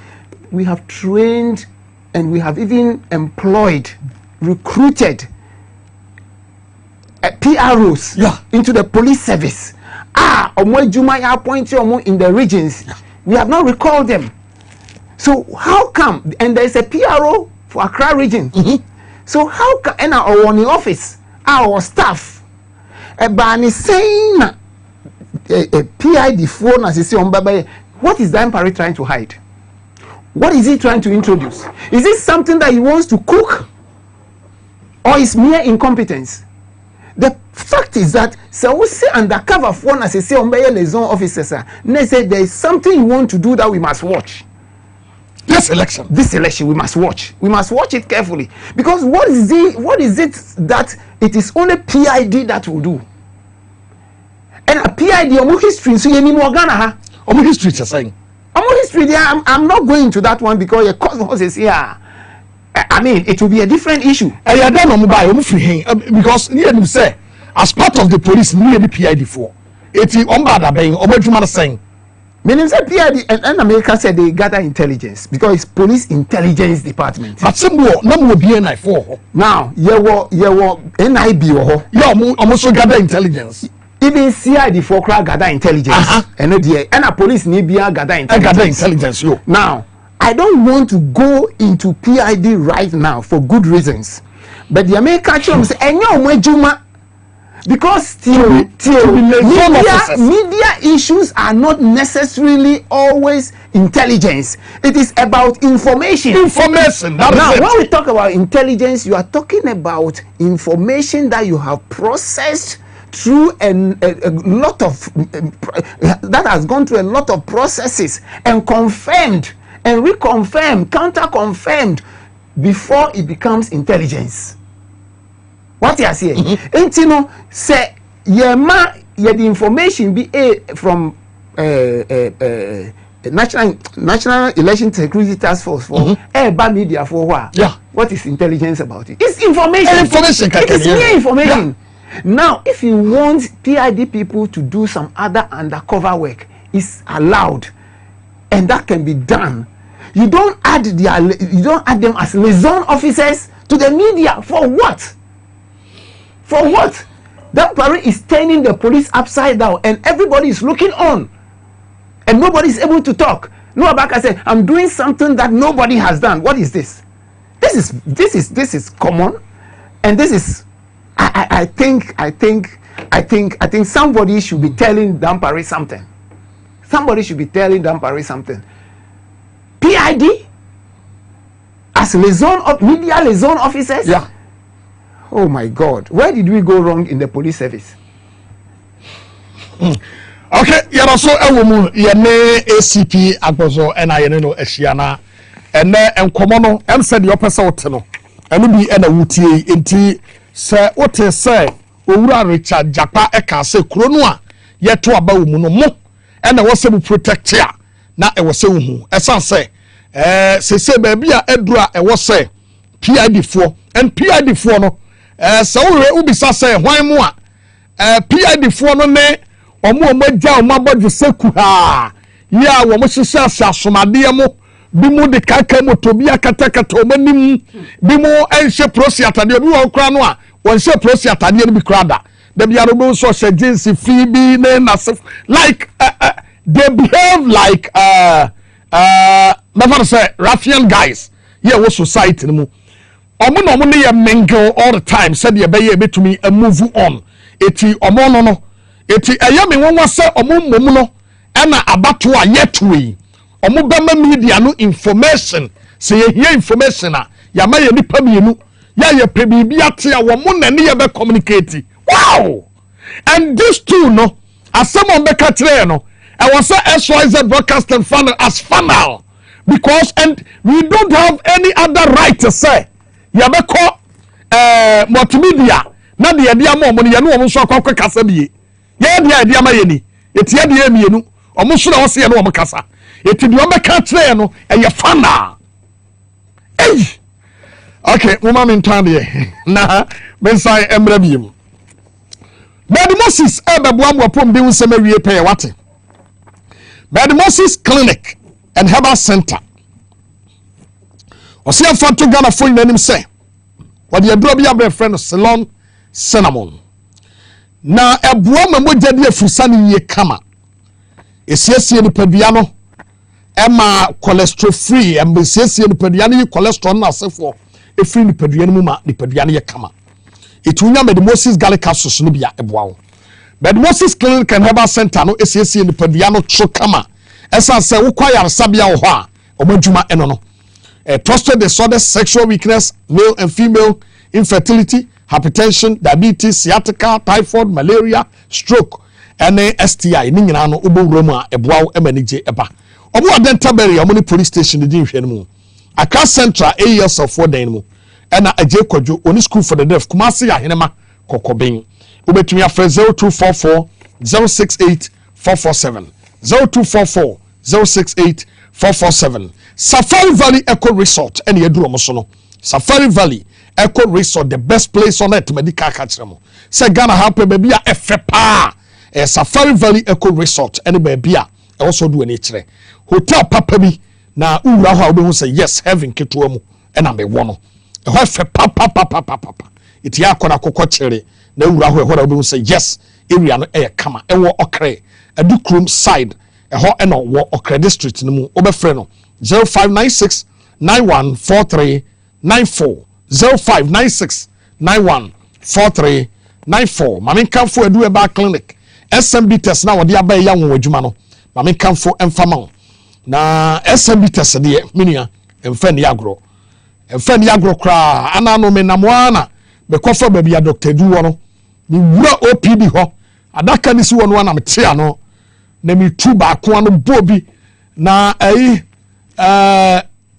administrator no bi sam say na wo de ultra cap me no hwe wo te entranka me kom yensa kra aduro no ye kama etia no bi na emwo ni padua no eboa mema eboa manso ntunum bia na chese wato odi kra obetumi afre 0558 37 9545 0558 37 9545 Ghana Help Therapeutics what the Ghana Bam Ediaba ahuntutuo sasabro wapo no waposo ukotodwe wachiribre mo kase ene ne yakeka ho unye bia eboa wo afei o Ghana man capsules eboa ma ene mema nyina bigger stronger and longer mema no bodru eno no ema no so eboa matenka mema eboa mo nso matenka etumi eba eti Ghana man capsules wunya eboa papa ma ogina so paache nti anom bi ene ye wo mema no dodo no anu enya prostrate yade ano ohye papa etumi serew eya mo mpɛ ho aduro na etumi mu amo akwa ba ko bi a o contest ogina election bi anan mu ye so enya prostrate yade na fon wa na be de akire sia fon wo prostrate no ho masa wo beto aduro bi atobi no mu na me ni machi wudi machi sɛ wo no me ya aka na sɛ aduro no anto bi ya no be ukwa am yesie wo pe prostrate dwe ni bi na emwa wo ni to prostate cancer na se na de ho obetumi afre 0244 754380 0244 754380 afi Solak Natural Clinic what the 29th and 30th esi ho ya what the baby free health screening na sa free health screening no eba because menua me de twedi aponya me po atew se bomodin a na kosa free health screening bi ye be your kidney mu hwehwe mu liver diabetes arthritis sexual infection sciatica ene yade bebre on be yen hwehwe mu fe cough the amount na ye wi anu no a ye de be ma wo no watua just 50% pe itu ba be 500 Ghana de adaro ma fakuta na fabra na be die duro komo ho ban na entumi emwa na gina so che wate e be boa mo atanse ache itu kidney no liver de e fa ni agro betumi afre 0553 93 2631 0553 93 2631 yera efe yamra na yesa emra metoa yen komo so ye kono na ye wo PIDA ene yeyi wo mo a omo na election wo mo eba be hwe so e de amayen ene the deputy IGP who was supposed to be in charge na what will proceed adwuma no mo ache we de anken coming komo ho na memfa nka ho what will proceed adwuma no mo ache minim say obeto dampare ana so obeto wa I don't know because proceed adwuma no obi tumi ye inspector eche na akwala ketua bi asane ho aba be ye pani e wa adwuma no mu nti eno so school so eka ho a arise will be an arise amanfo tentente momko wo wa adwuma no mu dampare election dodo say na aba wono adi animu ama yatoto na wo bisara first one a odi animu ni election bi animu an election edi kan ni very well ti de memi nim no election no what do you name as an IGP? Yeah, national election. I'm talking about general elections. I'm not talking about friends saying district assembly elections and I say by elections. And there be me council say by election in Kumewu any Asinov, right? Asinov, yeah, successful. No? The standards and procedures there are different from national elections. Okay. I mean, by elections, you have the luxury, say, the police for 2 million crowd, yeah. Overwhelm the situation, say, baby, I'm a police for. But in national elections, you don't have that luxury because, police for 40-something thousand a way, a be the judges a chi, a be better police station, a be so all kinds of things. At the end of the day, we need the fire service, we need the immigration, we need the custom division of the GRA, and you hear all the other sister security agencies are on Beboa under the umbrella of the National Election Security Task Force.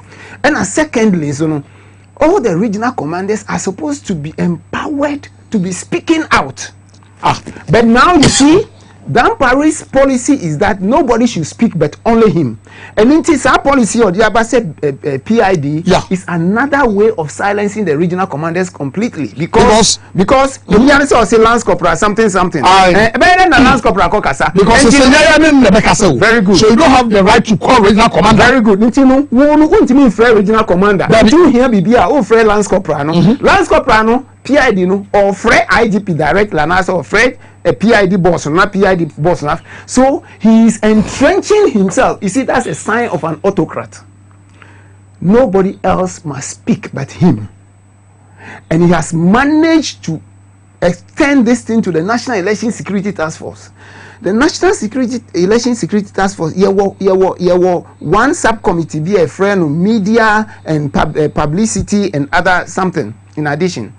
That committee is part of the National Election Security Task Force Committee, and it is replicated in all the regions. The regional commander, no, or no sube meeting media, no, district commanders, divisional commanders, sube meeting. By now, no, the messages of assurance, no, it's not just coming from Dampari. It's coming from the regional commanders. It's coming from the district commanders. It's coming from the divisional commanders, and everywhere you could meet the media and speak to them about your preparation and assure them, say, now, see, the only voice we are hearing is Dampari. And on one kasa, Obian kasa.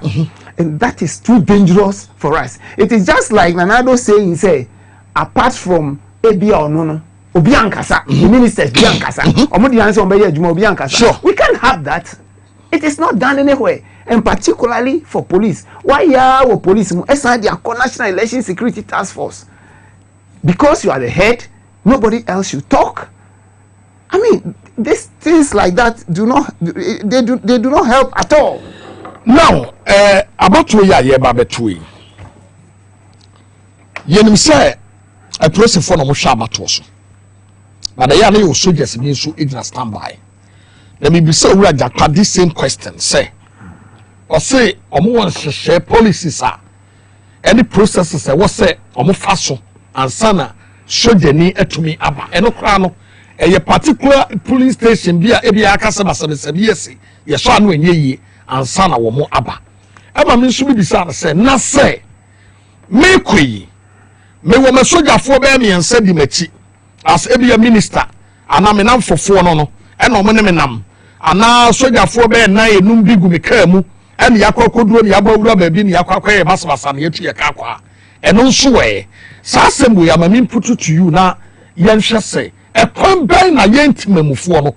Yes, you will away election and say, a soldier for the innocent, a dear Yanya, you bet me election no Abuama Libya Koswa, yet Masabia. Also, Yakanda, the Union in him say, internal security, the police for.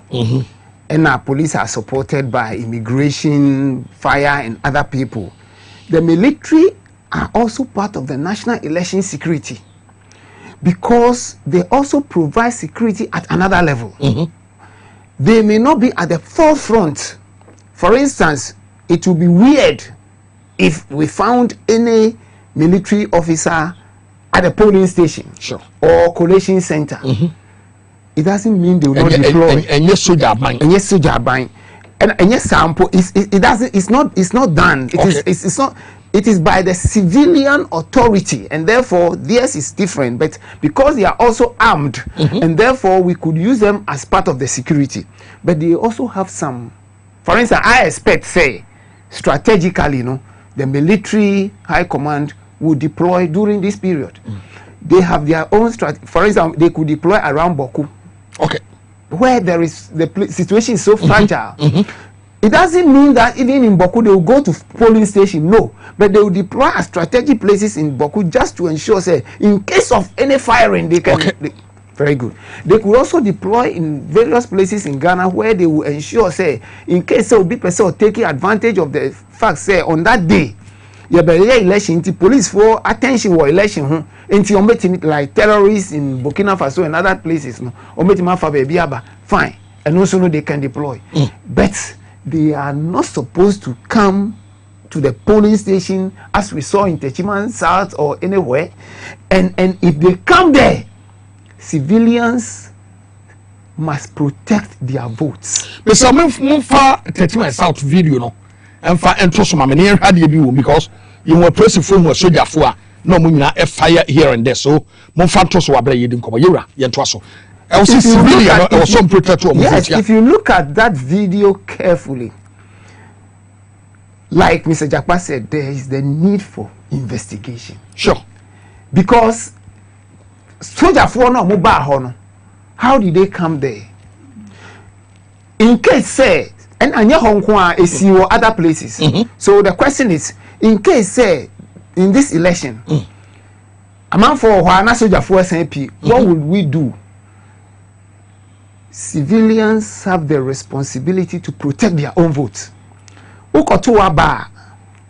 Please, men ufi enough perimeter who we are. Odi e corner ko jina baby. Uko jina baby uko didina ya edumura ye be kan ya bana. Except usan ba ho na so be observe because it's part of your responsibility. Sure. It's part of your duty as a civilian and as a voter to come and see to it that the right things are being done over there. Sure. When you observe, now say you decide say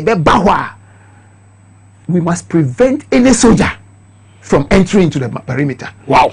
Unless those soldiers are under the orders of the Inspector General of Police and now say the regional commander. In that case, you can now hold the regional commander responsible for that act. For that act. Now say see your mobile. When are mobile? I don't know. We don't know. What am I saying? Because, like Jakpa said, it's internal security issue. The mechanism is that the police force situation is undermined in such a way. Say, then we'll come out with a policy or a guideline. Say, soldier for come and restore normalcy. Then we take over. Then we withdraw and we take over.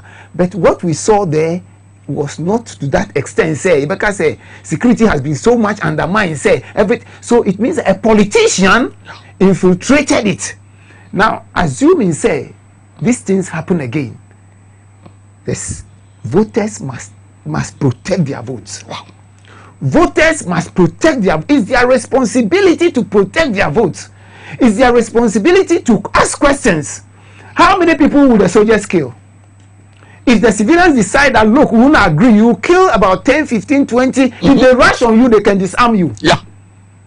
And so voters must, unless if you are the regional commander and I say the divisional commander and I say the district commander comes there and then says that, look, this is the situation. So look at this. Look at this. Yeah. Look at this. Yeah. This is what I'm talking about. We don't want to see any of this at any police station. Secondly, these people are not. It's an illegality. The national security SWAT is an illegality. It's not backed by any law. Oh, law be any hose or mobile form national security SWAT. We have only one SWAT unit in the Ghana Police Service. Constitution no ukanya say you one Ghana Police Service. Police service be any who will be able to me at it unless by an act of parliament now side year we omo parliamentary act ben free parliament omo de tie. That is why they are behaving like hooligans. That's why they are behaving like hooligans.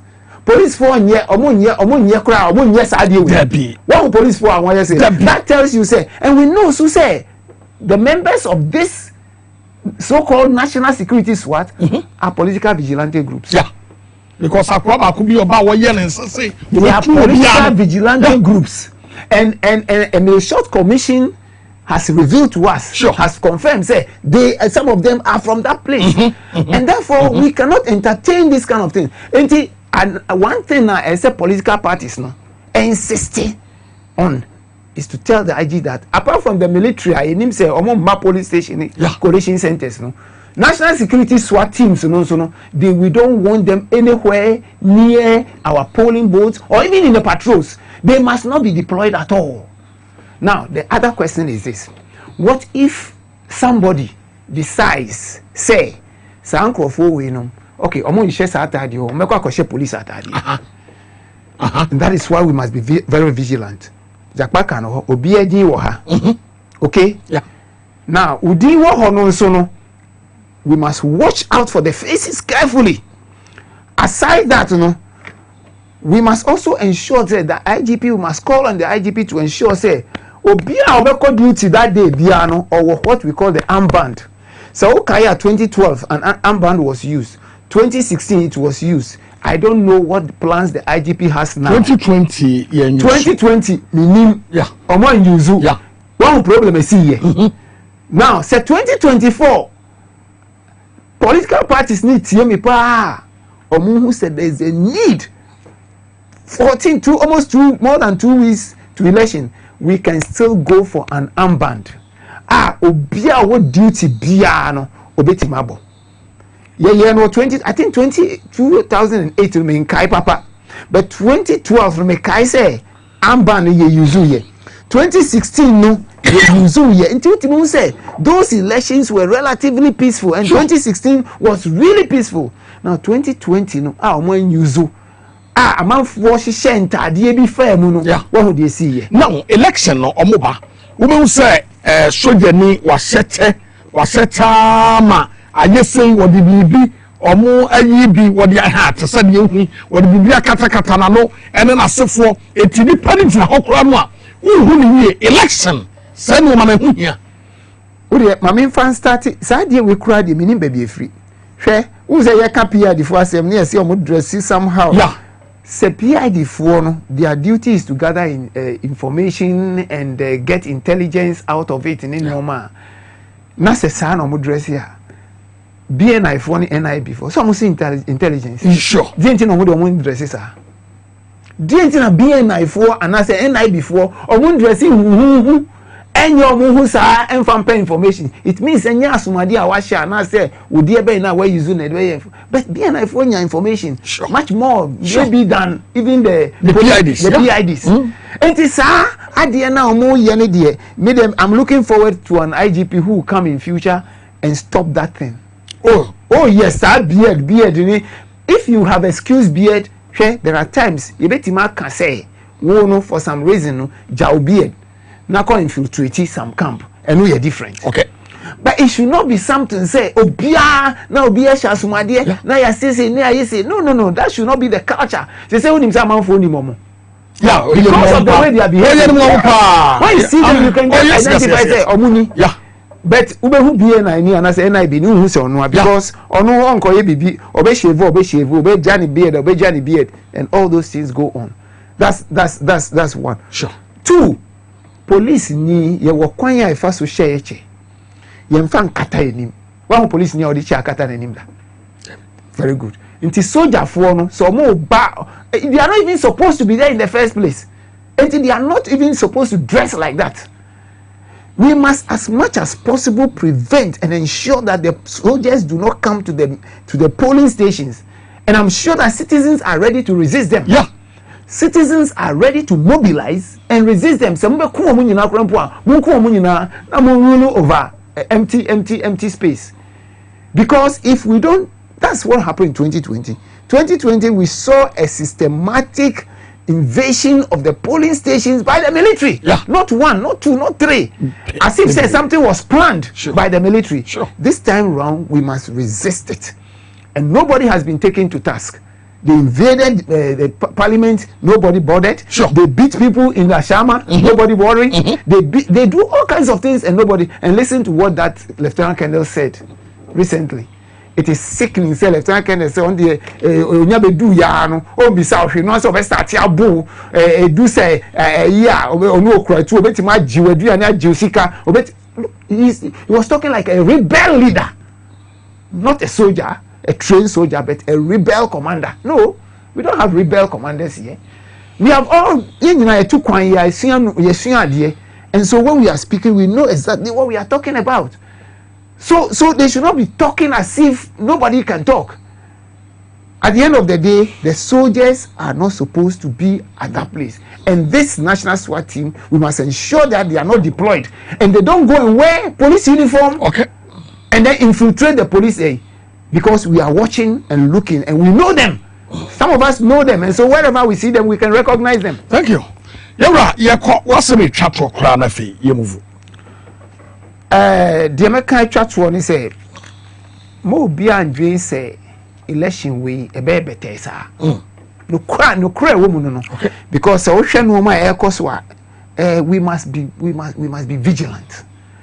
So yanya vigilant no ma bebrebe sia emwaye ebia na make yi vigilance it requires say yen nyina no ma ekoso no yen ka ho asem.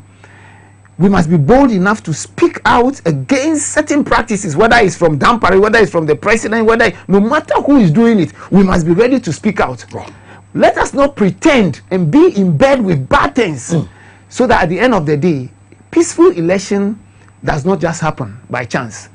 It is a deliberate effort to make sure that we do positive things that will bring peace about. Without it, let's not think that this election can easily be peaceful.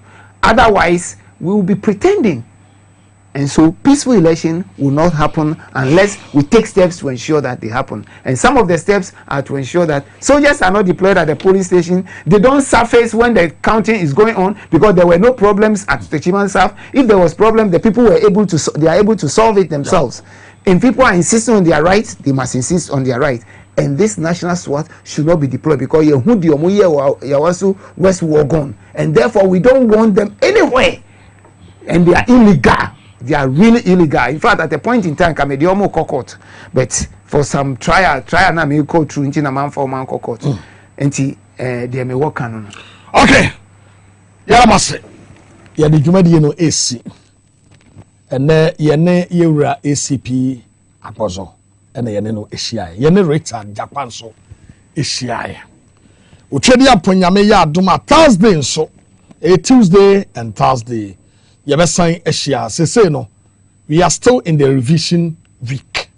Because what's in a team member there now count on what me no na ye toabano. It will be unprepared na butchedi aponyame mpa yese. Oma won transenche. Na ye noma into me and koso. And yedimusie for tonight. Jumadi any in the battle ground near Penny Gumbe show. Yame ya donwa yebese hia. Didi ede oheneba boama bene ene Big Mike ene kwadwa apia kwenu ene hie dwumadi ya yede ebaye.